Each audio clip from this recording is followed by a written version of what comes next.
il espère tout simplement que son équipe va enfin engranger les victoires et aller chercher les points pour regarder un petit peu plus vers le haut de cette rencontre, me semble-t-il, avec un premier arrêt en tout cas important. Cette frappe à bout portant. Une belle parade, pas forcément compliquée, mais il était là, Noureddin. Et de l'autre côté, peut-être aussi avec le but. Eh oui! Et ça, c'est ce qui s'appelle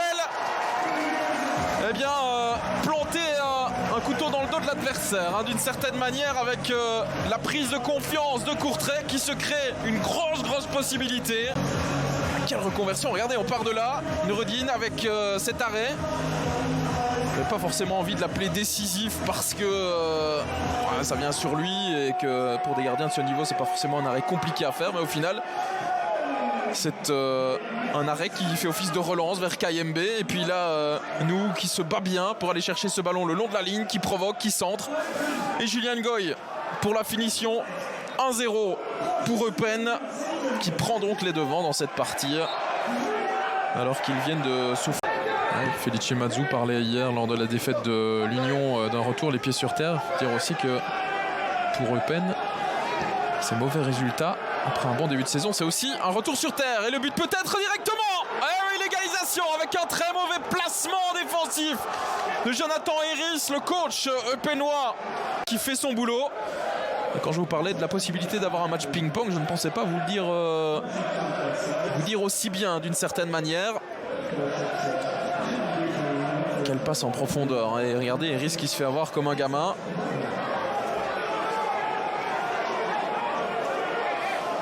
Qui perd à la course face à cette passe qui arrive. Peters qui ne parvient pas à alerter et à trouver surtout Julien Ngoy. C'est Slimani. Ouais, il laisse jouer Monsieur Butterberg. Je trouve que c'est la bonne décision d'emblée comme ça. KMB qui peut ouvrir à gauche avec Steph Peters qui doit marquer. Voilà qui est fait. Ah, quel début de partie. 2-1. Eupen repasse devant. 19 minutes, 3 buts. Et franchement, j'ai l'impression qu'on peut soumettre cette action-là au VAR. Et à éventuellement une analyse.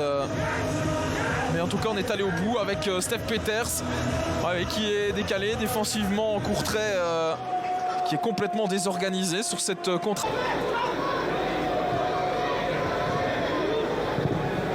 Changement d'aile.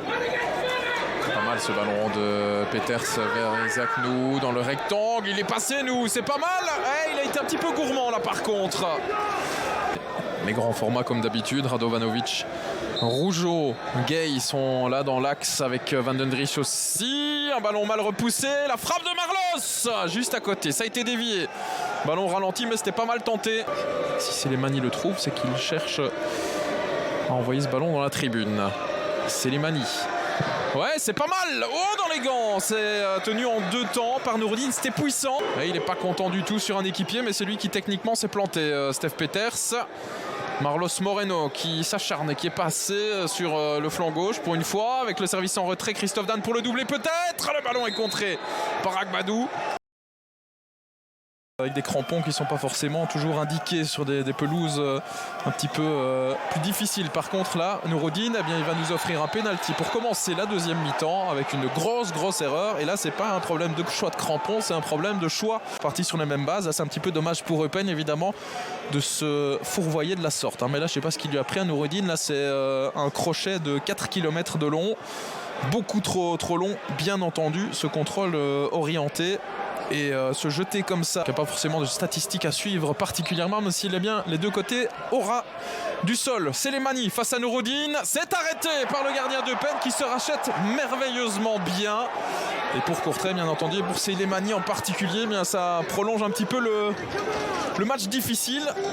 Même si c'est peut-être un peu sévère de dire ça, parce que les Courtraisiens ont du répondant dans cette rencontre. Et ça c'est but par contre. Oh, qu'il est bien donné ce coup de coin. Et quel marquage laxiste. Premier poteau, Kevin Van den Driesch, comme à l'entraînement, complètement oublié. On va revoir le ralenti pour analyser de manière un peu plus précise. Peters qui accélère pour rentrer dans le rectangle. Déom qui hésite. Déom encore le centre. Le ballon est passé. C'est repoussé sur la ligne. Ça reste évidemment un sujet à interprétation. C'est là-dessus qu'on va se quitter, Christine et Olivier. J'imagine que vous avez aussi votre avis sur cette phase.